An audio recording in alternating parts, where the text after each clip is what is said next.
बदनाम होंगे तो क्या नाम ना होगा।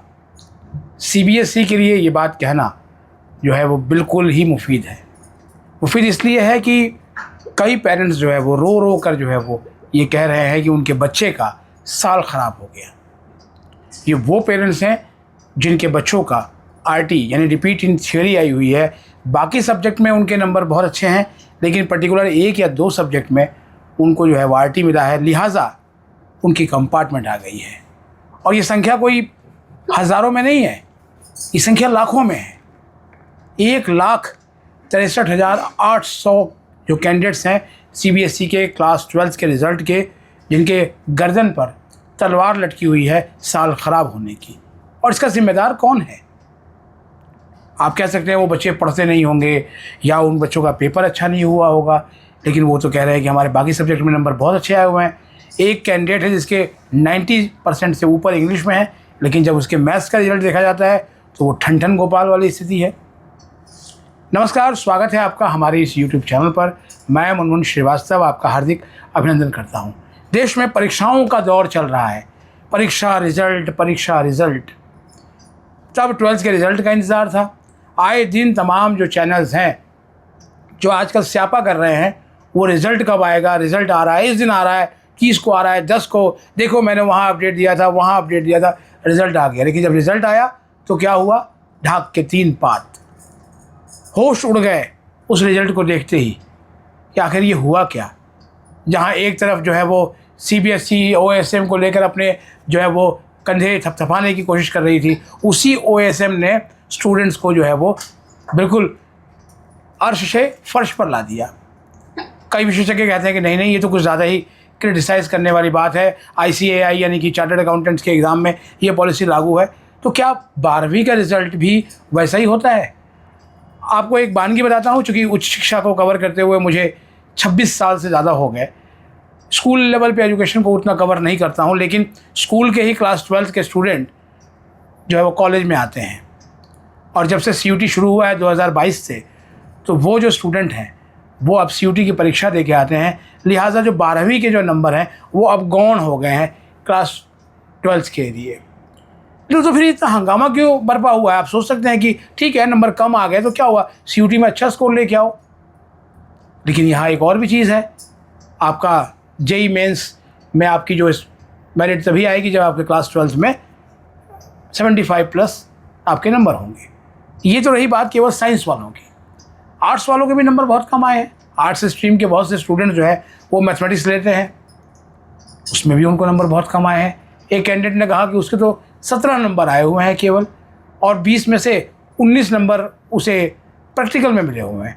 तो आप सोच सकते हैं जिस स्टूडेंट के 20 में से 19 प्रैक्टिकल में मिले हों और 80 में से उसके जो है वो नंबर आ रहे हैं 18 या 19, क्या इसकी कल्पना करना संभव है? क्या वो 26 नंबर थियरी में नहीं ला सकता था? उस पर कोड में खाज ये कि सीबीएसई ये कहता है कि अगर आप जो है रिवॉल्यूशन के लिए अप्लाई करेंगे तो आपका अगर एक नंबर भी कम होगा तो वो एक नंबर भी कम किया जाएगा। मतलब आप या तो इसे खुलेआम धमकी से दे रहे हैं, क्योंकि स्टूडेंट्स को क्या पता कि आप कॉपियाँ कैसे चेक करवाने जा रहे हैं। अभी तक भी जिस वक्त तक हम ये वीडियो कर रहे हैं किसी स्टूडेंट ने नहीं बताया कि उसको जो है वो अभी उसका एप्लीकेशन प्रोसेस सक्सेसफुली सबमिट हुआ या नहीं हुआ, क्योंकि सुबह से ही जो है वो वेबसाइट पर दिक्कत चल रही थी। बहुत से स्टूडेंट्स ने फ़ोन करके बताया, कईयों ने कमेंट्स भी लिखे, व्हाट्सएप तो फुल ही कर दिया। कई पेरेंट्स ने भी पूछा कि सर जो है वो आज से शुरू होना था, क्या आज से शुरू नहीं हो रहा है? आप तो पत्रकार हैं, आपको तो जानकारी होगी। जब हमने देखा तो वाकई में जो है वो साइट काम नहीं कर रही थी, साइट बहुत स्लो थी।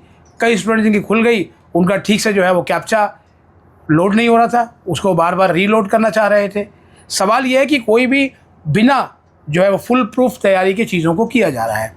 बात वहीं से शुरू करते हैं, ओएसएम पे आते हैं।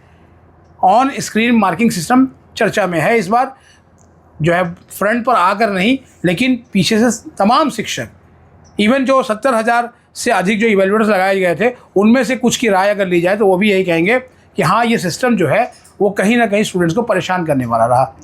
क्यों? क्योंकि क्लास 12 के रिज़ल्ट जो है पिछले लगभग 2022 के बाद से, यानी कि 4 या 5 साल हुआ, क्लास 12 के रिज़ल्ट का उतना महत्व नहीं है केवल वो एक क्वालिफाइंग जो है वो एग्ज़ाम बन के रह गया है क्लास 12। इसको लेकर विशेषज्ञ सवाल भी उठाते हैं। दिल्ली विश्वविद्यालय में भी ये चर्चा का विषय बना हुआ है। कई एकेडमिक काउंसिल और एग्जीक्यूटिव काउंसिल के मेंबर्स बार बार कह चुके हैं कि केवल सीयूटी के अंकों के आधार पर ही क्लास 12 में एडमिशन नहीं होना चाहिए, बल्कि जो है वो 12th के मार्क्स का भी कुछ कंपोनेंट होना चाहिए, लेकिन वो अभी तक नहीं हो पाया है। लेकिन इस रिज़ल्ट में सबसे अधिक जो चिंता का विषय है वो 1,63,000 प्लस स्टूडेंट जिनकी कंपार्टमेंट आई है और उनका साल ख़राब होने की तरफ बढ़ा हुआ है। उनको ये चिंता सता रही, पता नहीं उनके जो मार्क्स बढ़ेंगे कि नहीं बढ़ेंगे, क्या वो इतने मार्क्स बढ़ेंगे कि वो फॉल कर जाए और जो है पहुंच जाए वो पास होने के ब्रैकेट में, क्योंकि वो सीयूटी दे रहे हैं। सीयूटी सेंटर्स पे हम कल भी होंगे और कुछ स्टूडेंट से हम पूछेंगे कि क्या जो है उनकी कंपार्टमेंट आई हुई है और वो भी सीयूटी का एग्ज़ाम दे रहे हैं। सीयूटी के एग्ज़ाम के एक चंक जैसे ही पूरा हुआ था कुछ स्टूडेंट्स का, वैसे ही क्लास 12 का रिज़ल्ट आया था और बाकी एक चंक होना था, क्योंकि जो एनटीए ने फार्मूला बनाया था उसमें हर कैंडिडेट को एक दिन 3 डोमेन और एक दिन 2 पेपर्स के एग्ज़ाम का शेड्यूल उनका रखा गया, यानी 2 दिन में जो है परीक्षा ख़त्म करने के लिए ये बनाया एनटीए ने। तो किसी का अगर एक ख़त्म हुआ तो उसके बाद अगर उसकी मानसिक दशा सोचिए क्या हो रहा होगा, उसकी मानसिक स्थिति पे क्या फ़र्क है। एक तरफ उसे रिज़ल्ट की चिंता है, पता नहीं जो है वो रिज़ल्ट ठीक होगा कि नहीं होगा।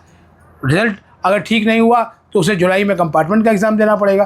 तब तक जो है वो बहुत से केंद्रीय विश्वविद्यालयों में प्रवेश की प्रक्रिया पूरी हो जाएगी और लिहाजा वो जिन कोर्सेज़ में एडमिशन लेना चाह रहे थे उन कोर्सेज़ में एडमिशन नहीं मिलेगा। एक पेरेंट ने साफ साफ कहा, सर इसका कोई भी जो है वो इलाज नहीं है सिवाय इसके कि 15% तक जो है वो ग्रेस मार्क्स स्टूडेंट को दिए जाएं, क्योंकि मॉडरेशन नहीं हुई है सीबीएसई में। मुझे नहीं मालूम कि मॉडरेशन हुई है या नहीं हुई है, लेकिन विशेषज्ञ इस बात को जो है वो भले ही खुलकर नहीं पर जो है वो इशारों में कह ही रहे हैं कि शायद मॉडरेशन नहीं हुई और मॉडरेशन की पॉलिसी जो है वो ओएसएम में गायब दिखी। और मॉडरेशन होती आई है, मॉडरेशन दिल्ली विश्वविद्यालय में भी होती है परीक्षा विभाग में, क्योंकि मॉडरेशन होती है तभी एक ब्रैकेट तय होता है कि इतने स्टूडेंट जो है उस मॉडरेशन के बाद जो फेल हो रहे थे वो फिर वो पास हो जाते हैं। तो मॉडरेशन की जो तकनीक है वो शिक्षा में आज से नहीं रही है, वर्षों से ये रही है कि टीचर्स जो है वो देखते हैं कि कोई बच्चा अगर एक बॉर्डर लेवल तक पहुंचा हुआ है और वहाँ से उसको 1 या 2 नंबर से जो है वो चीज़ें होती हैं तो उसको दिया जाता है। पिछले दिनों दिल्ली विश्वविद्यालय में भी था कि 10% नंबर तक ग्रेस मार्क्स देकर भी जो है वो किसी स्टूडेंट की अगर डिग्री पूरी नहीं होती है तो उसको देने की कोशिश की जाएगी। हालांकि अभी इस तरह का जो है पूरा कोई भी व्यवहारिक रिजल्ट अभी तक देखने को मिला नहीं है, लेकिन ये बात जो है वो लगातार उठ रही है। यहाँ भी ये बात यही उठी है कि अगर हम अप्लाई करते हैं रीचेकिंग के लिए, रिवैल्यूएशन के लिए अपनी फ़ोटोकॉपी निकाल के आंसर स्क्रिप्ट की, तो क्या गारंटी है कि पेपर फिर से ठीक से चेक होंगे? क्या ये ऑन स्क्रीन मार्किंग सिस्टम से चेक होंगे और या फिर इनकी मैनुअल चेकिंग की जाएगी? क्योंकि बच्चा तो देखने नहीं जा रहा है, बच्चा पहले भी देखने नहीं जा रहा था, और चूँकि सीवीटी हो गया है या कॉम्पिटिटिव एग्ज़ाम्स में जो है वो 12th के मार्क्स जो है वो केवल एक क्वालिफाइंग मार्क्स बन के रह गए, तो बहुत अधिक चिंता नहीं होती थी। लेकिन कहा जाता है ना कि जब तक समस्या अपनी ना हो कोई क्यों लड़े। तो जब उनके कंधे पर जो है वो पूरी बंदूक आई और उनको लगा कि नहीं नहीं अब तो जो है वो इसकी एक भी गोली चली तो फिर जो है वो सारा कैरियर ही उनका जो है वो बिल्कुल बंटाधार हो जाएगा कैरियर का, और इसीलिए पेरेंट्स बहुत परेशान है। पता लगा कि किसी बच्चे ने सीवीटी के एग्ज़ाम में ज़बरदस्त स्कोर किया अपने डोमेन सब्जेक्ट्स में 1000 में से, और पता लगा यहाँ उसकी आरटी ही क्लियर नहीं हुई, तो क्या फ़ायदा उसके उस सीवीटी के एग्ज़ाम देगा। जबकि सीयूटी का एग्ज़ाम कॉम्पिटिटिव एग्ज़ाम है, एमसीक्यू बेस्ड एग्ज़ाम है, और एमसीक्यू बेस्ड एग्ज़ाम हमेशा कठिन होता है थ्योरी के एग्ज़ाम से। ये मेरा अनुभव रहा है उस शिक्षा को कवर करते हुए। क्यों? क्योंकि कहाँ से प्रश्न आएंगे आपको मालूम नहीं है। लेकिन यहाँ पर जो है वो जो सीबीएसई है वो परीक्षा तो शुरू से ही जो है वो पारंपरिक रूप से होती आई है, और उसका एक तरीका भी होता है। आर्ट्स और ह्यूमैनिटीज़ के जो पेपर्स हैं उसमें स्टूडेंट्स जो है वो क्वेश्चन रटते हैं। मैथमेटिक्स फार्मूला बेस्ड होता है, लेकिन मैथमेटिक्स का पेपर अगर इस बार काफ़ी कठिन आया था, जैसा कि जो है वो एक्सपर्ट कह रहे हैं। कल हमने एक पॉडकास्ट भी किया था के झा का, जो कि हेड ऑफ डिपार्टमेंट है मैथमेटिक्स के एनसी जिंदल पब्लिक स्कूल में, और उसका लिंक मैं आपको डिस्क्रिप्शन में दूँगा, आप जाके उस पॉडकास्ट को सुनिए। उसमें उन्होंने यही कहा था कि शायद मॉडरेशन नहीं हुई है और जो मैथ्स का पेपर था वो अपेक्षाकृत बहुत कठिन था इस बार। यही स्थिति फिज़िक्स के साथ भी थी। फिज़िक्स का पेपर देकर सेंटर से बच्चे रोते हुए निकल रहे थे। अकाउंट्स के पेपर को लेकर भी यही बात है, केमिस्ट्री के पेपर को लेकर भी यही बात है। अगर कहीं पर कोई जो है वो चर्चा है नहीं है तो वो है इंग्लिश, हिंदी, पॉलिटिकल साइंस, ये जो कुछ और सब्जेक्ट्स हैं, क्योंकि उनमें जो है वो पूरा रटने वाली चीज़ें ज़्यादा रही हैं। और वैसे भी जो है CUT में इंग्लिश का पेपर बिल्कुल अलग होता है, जो क्लास 12 में आप इंग्लिश का पेपर दे के आए हुए हैं। अब सवाल ये स्थिति है कि क्या होगा। आज 19 मई है और 19 से 22 मई के बीच में ही आप अप्लाई करेंगे अपने आंसर शीट की फ़ोटोकॉपी के लिए और वो आंसर शीट आपके पास आएगी। और उसके बाद सेकंड स्टेप शुरू होगा कि आप कितने क्वेश्चंस के लिए जो है वो चैलेंज करते हैं 25 रुपये देकर, तो वो आपको देखना है। अब यहाँ मैं आपको सलाह ये दूंगा, कोई पैनिक होने की ज़रूरत नहीं है। आज आपका ये पोर्टल शुरू हो गया है, आप अपनी फ़ोटोकॉपी के लिए अप्लाई कीजिए, उसका प्रिंट आउट लीजिए और उस प्रिंट आउट को आप अपने स्कूल के टीचर से या जिन भी भैया दीदी से आप ट्यूशन पढ़ते थे उनको दिखाइए। और अब जो CBSE की जो मार्किंग स्कीम है स्टेप बाय स्टेप, उसको जो है मार्क करके बनाइए, क्या आपके जो है वो मार्क्स बढ़ रहे हैं या कहीं कोई जो है वो ऐसी चीज़ है जो आपको वहाँ पर लग रहा है कि ये डिस्क्रिपेंसी है और इसे ठीक करने की ज़रूरत है। क्योंकि आपको जब चैलेंज करेंगे तो आपको उसके साथ एक एक्सप्लेनेशन भी CBSE को देना है कि इसमें क्या गलती आपको लग रही है। तो इसलिए बहुत गंभीर है, इसको बहुत ज़्यादा जो है वो हल्के में लेने की कोशिश मत कीजिएगा। क्योंकि CBSE ने ये कहीं नहीं कहा कि अगर 1 नंबर बढ़ेगा तो बढ़ाएंगे, बट ये ज़रूर कह दिया कि अगर 1 नंबर भी अगर घटेगा तो घटाएंगे।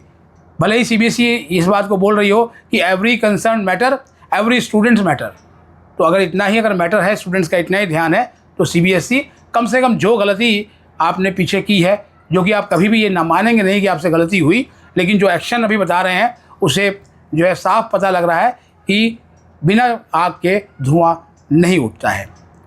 और स्टूडेंट्स तो यही कहेंगे कि दिल में सनम की सूरत, आँखों में आरज़ू दे, मेरे खुदा मुझे एक और ज़िंदगी दे। क्योंकि ये रिज़ल्ट छात्रों की ज़िंदगी के साथ जुड़ा हुआ है। आपकी क्या राय है?